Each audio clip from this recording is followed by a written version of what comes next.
1 Samuel 3. Entretanto, o menino Samuel servia ao Senhor perante Eli. E a palavra do Senhor era muito rara naqueles dias, as visões não eram frequentes.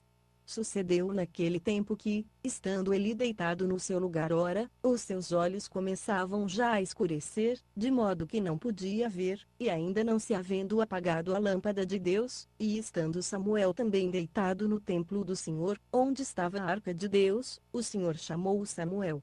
Samuel. Ele respondeu: Eis-me aqui. E correndo a Eli, disse-lhe: Eis-me aqui, porque tu me chamaste. Mas ele disse: Eu não te chamei, torna a deitar-te. E ele foi e se deitou. Tornou o Senhor a chamar Samuel. E Samuel se levantou, foi a Eli e disse: Eis-me aqui, porque tu me chamaste. Mas ele disse: Eu não te chamei, filho meu, torna a deitar-te. Ora, Samuel ainda não conhecia ao Senhor, e a palavra do Senhor ainda não lhe tinha sido revelada. O Senhor, pois, tornou a chamar a Samuel pela terceira vez. E ele, levantando-se, foi a Eli e disse: Eis-me aqui, porque tu me chamaste. Então entendeu ele que o Senhor chamava o menino. Pelo que ele disse a Samuel: Vai deitar-te, e há de ser que, se te chamar, dirás: Fala, Senhor, porque o teu servo ouve. Foi, pois, Samuel e deitou-se no seu lugar. Depois veio o Senhor, parou e chamou como das outras vezes: Samuel. Samuel. Ao que respondeu Samuel: Fala, porque o teu servo ouve. Então disse o Senhor a Samuel: Eis que vou fazer uma coisa em Israel, a qual fará tirar ambos os ouvidos a todo o que a ouvir. Naquele mesmo dia cumprirei contra ele, de princípio a fim, tudo, quanto tenho falado a respeito da sua casa. Porque já lhe fiz saber que hei de julgar a sua casa para sempre, por causa da iniquidade de que ele bem sabia, pois os seus filhos blasfemavam a Deus, e ele não os repreendeu. Portanto, jurei à casa de Eli que nunca jamais será expiada a sua iniquidade, nem com sacrifícios, nem com ofertas. Samuel ficou deitado até pela manhã, e então abriu as portas da casa do Senhor. Samuel, porém, temia relatar essa visão a Eli. Mas chamou Eli a Samuel, e disse: Samuel, meu filho. Ao que este respondeu: Eis-me aqui.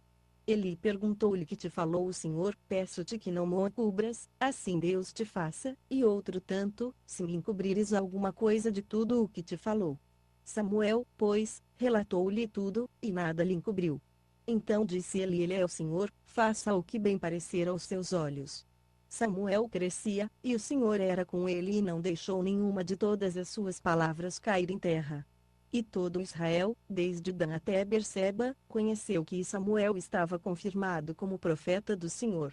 E voltou o Senhor a aparecer em Siló, porquanto o Senhor se manifestava a Samuel em Siló pela sua palavra. E chegava a palavra de Samuel a todo Israel. 1 Samuel 4. Ora, saiu Israel à batalha contra os filisteus, e acampou-se perto de Ebenezer, e os filisteus se acamparam junto a Feque. E os filisteus se dispuseram em ordem de batalha contra Israel. E, travada a peleja, Israel foi ferido diante dos filisteus, que mataram no campo cerca de 4.000 homens do exército. Quando o povo voltou ao arraial, disseram os anciãos de Israel: Por que nos feriu o Senhor hoje diante dos filisteus? Tragamos para nós de Siló a arca do pacto do Senhor, para que ela venha para o meio de nós, e nos livre da mão de nossos inimigos. Enviou, pois, o povo a Siló, e trouxeram de lá a arca do pacto do Senhor dos Exércitos, que se assenta sobre os querubins, e os dois filhos de Eli, Ofni e Finéias, estavam ali com a arca do pacto de Deus. Quando a arca do pacto do Senhor chegou ao arraial, prorrompeu todo Israel em grandes gritos, de modo que a terra vibrou. E os filisteus, ouvindo o som da gritaria, disseram: Que quer dizer esta grande vozearia no arraial dos hebreus? Quando souberam que a arca do Senhor havia chegado ao arraial, os filisteus se atemorizaram, e diziam: Os deuses vieram ao arraial. Diziam mais: Ai de nós, porque nunca antes sucedeu tal coisa.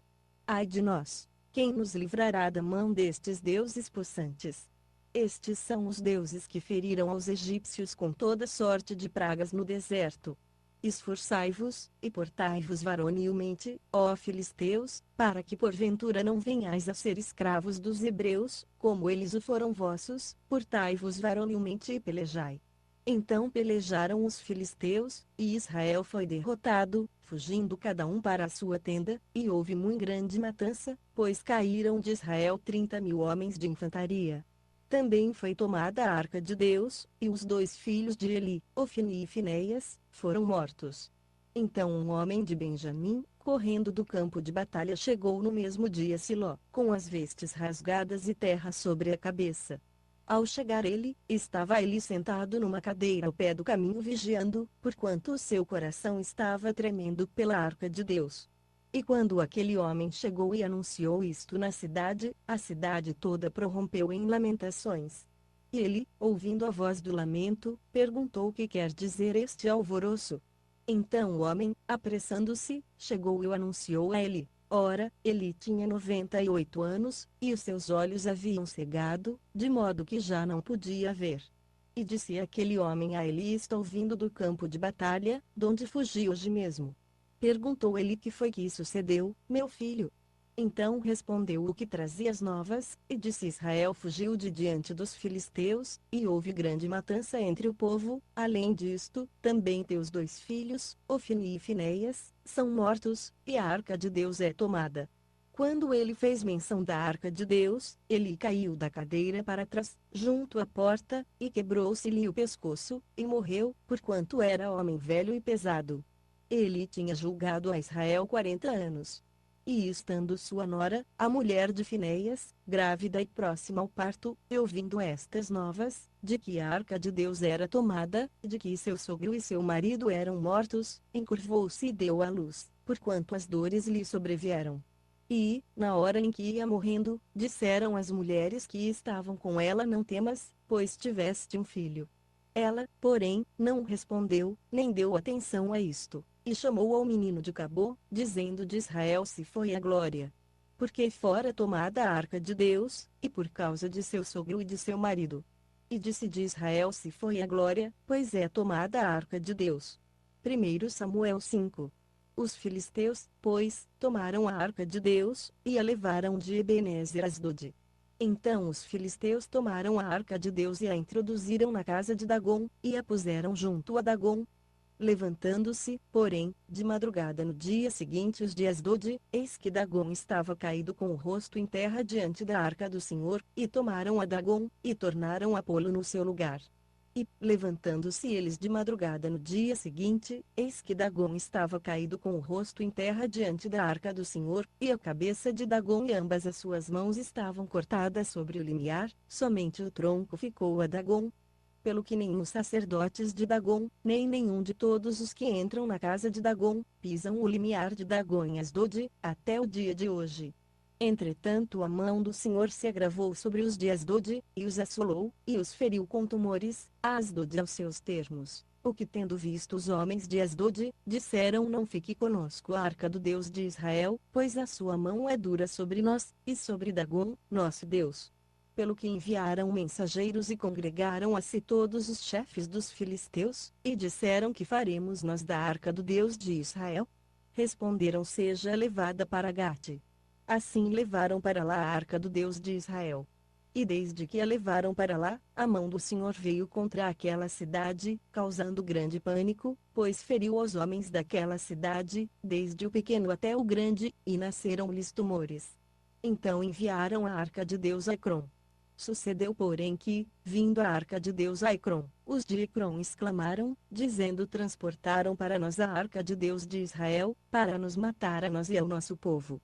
Enviaram, pois, mensageiros, e congregaram a todos os chefes dos filisteus, e disseram: enviai daqui a arca do Deus de Israel, e volte ela para o seu lugar, para que não nos mate a nós e ao nosso povo.